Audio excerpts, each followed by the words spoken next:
या बैठकीच्या माध्यमातून फक्त एकाच व्यक्तींना आणि एका डिपार्टमेंटची तक्रार अजूनपर्यंत सोल्व झालेली नाही. सालाबादाप्रमाणे ते राहतेच.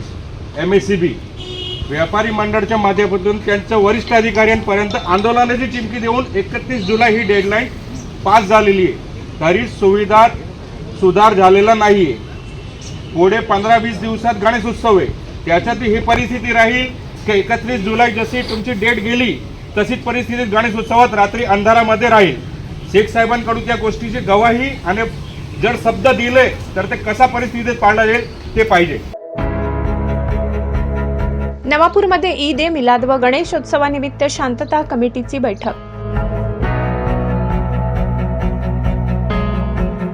आगामी ईद ए मिलाद आणि गणेशोत्सवाच्या पार्श्वभूमीवर नवापूर पोलीस ठाण्यात दिनांक 20/8/2026 रोजी सायंकाळी हिंदू मुस्लिम बांधवांची संयुक्त शांतता कमिटी बैठक आयोजित करण्यात आली. बैठकीच्या अध्यक्षस्थानी शांतता कमिटीचे अध्यक्ष भरतभाऊ गावित होते. कार्यक्रमाचे सूत्रसंचालन पवार सर यांनी केले. बैठकीत शहरातील नागरिकांनी विविध नागरी समस्यांकडे प्रशासनाचे लक्ष वेधले. नवापूर शहरातील रस्त्यांची दुरावस्था, ठिकठिकाणी पडलेले खड्डे तसेच वारंवार होणाऱ्या वीज पुरवठा खंडित होण्याच्या समस्येबाबत नागरिकांनी नाराजी व्यक्त केली.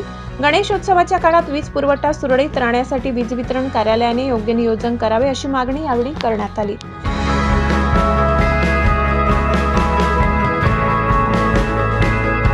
गणपती बाप्पांच्या आगमनापासून विसर्जनापर्यंत वाहतूक, मिरवणूक व इतर व्यवस्थेबाबत प्रशासनाकडून योग्य नियोजन करण्यात येईल अशी माहिती बैठकीत देण्यात आली. नवापूर नगर परिषदेचे मुख्याधिकारी डॉक्टर मयूर पाटील यांनी उपस्थित गणेश मंडळांच्या पदाधिकाऱ्यांना विविध सामाजिक व विधायक उपक्रम राबविण्याबाबत मार्गदर्शन केले. शासनाच्या परिपत्रकानुसार योग्य नियोजन करून उत्कृष्ट काम करणाऱ्या गणेश मंडळास प्रशासनाकडून 25,000 रुपयांचे बक्षीस देण्यात येणार असल्याचेही सांगण्यात आले. शांतता कमिटीचे अध्यक्ष भरत गावित यांनी बोलताना नवापूर शहरात मोठ्या प्रमाणात वीज ये-जा करीत असल्याने गणेशोत्सव काळात वीज वितरण कार्यालयाने विशेष नियोजन करण्याची मागणी केली. तसेच प्रत्येक गणेश मंडळाने स्वतंत्र वीज मीटर घ्यावा असे आवाहन केले. गणेशोत्सवाच्या 7व्या आणि किंवा 10व्या दिवशी होणाऱ्या विसर्जन मिरवणुकीत बाहेरून वाजंत्री व नृत्य करणारे व्यक्ती येत असल्याने त्यांच्या ओळखीची योग्य नोंद ठेवण्यासाठी संबंधित व्यक्तींचे आधार कार्ड पोलीस ठाण्यात जमा करण्याबाबतही बैठकीत विनंती करण्यात आली. बैठकीस पोलीस निरीक्षक अभिषेक पाटील, नवापूर नगर परिषदेचे मुख्याधिकारी डॉक्टर मयूर पाटील, शांतता कमिटी अध्यक्ष भरतभाऊ गावित, उपकार्यकारी अभियंता शेख साहेब प्रसाद सानप, कमलेश महाले, पत्रकार सुनील वाघ, मंगेश येवले, सुधीर निकम, अशोक साठे, दर्शन ढोले, अजय वसावे, सागर पाटील, ॲडव्होकेट परवेज सय्यद, तोसिफ आमलीवाला, जैनू गावित, राजू आगडे, सोहेल बलेसरिया, सैफुल्ला पठाण, दर्शन पाटील, तोसिफ स्टार, छोटू अहिरे, निलेश प्रजापत, मयूर सावरे यांच्यासह शांतता कमिटीचे सदस्य, गणेश मंडळांचे पदाधिकारी व शहरातील नागरिक मोठ्या संख्येने उपस्थित होते. कार्यक्रमाच्या शेवटी उपस्थित मान्यवरांचे व नागरिकांचे आभार भाऊसाहेब लाडगे यांनी मानले. ईद ए मिलाद व गणेशोत्सव हे दोन्ही सण नवापूर शहरात हिंदू मुस्लिम ऐक्य, शांतता आणि बंधुभावाच्या वातावरणात पार पडावे यासाठी सर्वांनी प्रशासनाला सहकार्य करण्याचे आवाहन केले. दरवर्षी आपण जी काही शांतता समितीची बैठक घेत होतो तर या बैठकीचा आपण अगदी गणेशोत्सवाच्या तोंडावर आपण या बैठका घेत होतो. परंतु बऱ्याचदा असं व्हायचं की आपल्याकडून ज्या सूचना प्राप्त होत होत्या त्या सूचनांचा जो काही कंप्लायन्स आहे त्याची पूर्तता प्रशासनाकडून करणं अपेक्षित होतं. तर ही पूर्तता करताना प्रशासनाची मोठी दमछाक होत होती आणि यामुळे आपल्याला ज्या सुविधा प्रशासनाकडून देण्यासाठी प्रयत्नशील असायचं ते पण पूर्ण होत नसायचं. म्हणून हा अवधी घेणं खूप गरजेचं होतं. आजच्या या सभेला, आज शांतता समितीच्या या सभेसाठी जाणीवपूर्वक आम्ही थोडा आधीचा कालावधी निवडला, कारण येत्या काळामध्ये म्हणजे आता जवळच्या नजीकच्या काळामध्ये पुन्हा ईद ए मिलादचा कार्यक्रम देखील होणार आहे आणि त्यानंतर थोड्या दिवसात पुन्हा आपल्या गणेशोत्सवाला सुरुवात होणार आहे. तर या दोघंही जे काही महत्त्वाचे सण उत्सव आपल्या शहरामध्ये साजरे केले जातात तर या दोघंही सणांच्या निमित्ताने आजची बैठक ही अतिशय महत्त्वाची आहे. कोणताही उत्सव हा शांततापूर्ण आणि उत्साहाने साजरा केला जावा हे अपेक्षित असतं. विनंती आहे की बऱ्याचशा मंडळांनी अधिकृतपणे MSCBचं कनेक्शन घ्यावं. जे काही आहे अनधिकृतपणे करू नये. शेवटी गाव आपलं आहे, आपण आपले आहोत. त्याच्यामुळे उद्या उठून एखाद्या मंडळावर गुन्हा दाखल होऊ नये, एखाद्या मंडळावर चुकीची कार्यवाही होऊ नये. म्हणून माझी आपणाला विनंती आहे आणि माननीय अभिषेक पाटील साहेबांना सुद्धा माझी विनंती आहे, सर या ठिकाणी बरेचसे मंडळाचे सदस्य हे उपस्थित नाहीत, अध्यक्ष उपस्थित नाहीत.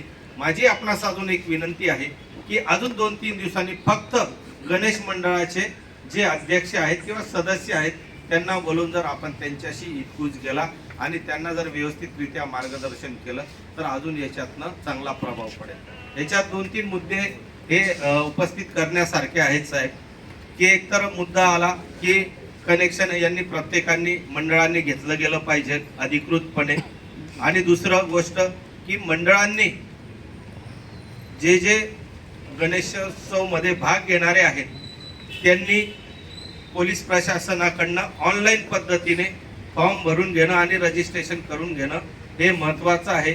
माझी खास करून साहेबांना विनंती आहे, दरवर्षी मी साहेबांशी त्या संदर्भात विनंती करत असतो. बऱ्याचशा मंडळांना परवानगी मिळत नाही, तर साहेब माझी विनंती आहे की त्यांना कसं परवानगी मिळेल, त्यांचा रूट कसा होईल, काय होईल, कारण शेवटी कायदा हा प्रत्येकाला माहितीच आहे अशातला भाग नाही. तर माझी आपणास विनंती आहे, कायद्याच्या चौकटीमध्ये बसून त्यांना कसं आपल्याला त्या मार्गस्थात घेऊन जाता येईल आणि त्यांना कसं ती मिरवणूक घेऊन जाता येईल या संदर्भात सुद्धा आपल्याकडनं मार्गदर्शन होणं गरजेचं आहे, त्यांना परवानगी मिळणं गरजेचं आहे. आणि विशेषतः माझी गणेश मंडळांना अजून खास करून विनंती आहे की आपल्या गणेश उत्सवामध्ये गणेश मंडळांमध्ये बरेचसे आपण वाद्य वाजवणारे किंवा नाचणारे बरेचसे तरुण बंधू हे आपण बाहेरून मागत असतो किंवा बाहेरून येत असतात. तर अशांची सुद्धा नावं ही आपल्याकडे असली पाहिजे, त्यांचे नंबर आपल्याकडे असले पाहिजे, त्यांचं ओळखपत्र आपल्याकडे असलं पाहिजे. समजा आपल्या मंडळामध्ये ते नाचत असताना किंवा वाजवत असताना काही अनुचित प्रकार जर घडला तर मंडळावर कार्यवाही होते. म्हणून माझी आपणास विनंती आहे की उद्या उठून जर असा दुसरा काही प्रकार घडू नये म्हणून आपण सुद्धा ती मंडळाने दक्षता घेतली गेली पाहिजे की बाहेरचा कोणी आपल्या मंडळामध्ये नाचतो आहे का, कोणी त्या आपल्या उत्सवाला गालबोट लागवण्याचा प्रयत्न करतो आहे का. कारण काय आहे, मी नाचताना कुठल्या ना कुठल्या तरी वर्षी माझं कोणी ना कोणी मन दुखावलेलं असतं, म्हणून मी त्या कुठल्या ना कुठल्या तरी मंडळामध्ये जाऊन कुठंतरी माझ्या मध्ये मी कुठलं तरी व्यासन करून त्या ठिकाणी नाचतो आणि कुठंतरी त्या मंडळाला बदनाम होण्यासाठी किंवा त्या मंडळावर गुन्हे होण्यासाठी कुठून तरी माझ्याकडनं चुकीचा प्रकार घडू शकतो. म्हणून आपण सुद्धा ती काळजी घेतली पाहिजे की आपल्या मंडळामध्ये आपल्या मंडळातले मुलं कशा पद्धतीने नाचतील याचं सुद्धा आपण व्यवस्था ही बघितली गेली पाहिजे. आणि त्या मंडळामध्ये माझी हात जोडून विनंती दरवर्षी मी सगळ्यांना सांगतो की भक्तिभावाने आपण 9 ते 10 दिवस गणपती बाप्पाला बसवतो, त्याची पूजा आराधना आस्था आपली इतकी आहे गणपती बाप्पावर. कारण मी पण एक गणेश भक्त आहे, पण आपण त्यावेळेस त्या दिवशी शेवटच्या दिवशी इतकं व्यासना देऊन त्या मंडळामध्ये नाचत असतो, तर कुठंतरी हे थांबलं गेलं पाहिजे. आपण सगळे तरुण रक्त आहोत आणि ज्या आपल्या देवासमोर ज्याची आपण आराधना करतो, बुद्धीचा देवता तो आहे, त्याची प्रथम पूजा अर्चना आपण करतो आणि त्याच्या समोर आपण जर दारू पिऊन आणि मद्य धुंदवून जर नाचत असेल तर कुठंतरी आपण आपल्या हिंदू धर्माची सुद्धा अवहेलना करतो असं मला व्यक्तिगत वाटतंय. तर असं प्रकार घडू नये ही माझी कळकळीची विनंती. पिण्यासाठी बरेच दिवस आहेत ना, इतर दिवशी आपण पिऊ शकतो,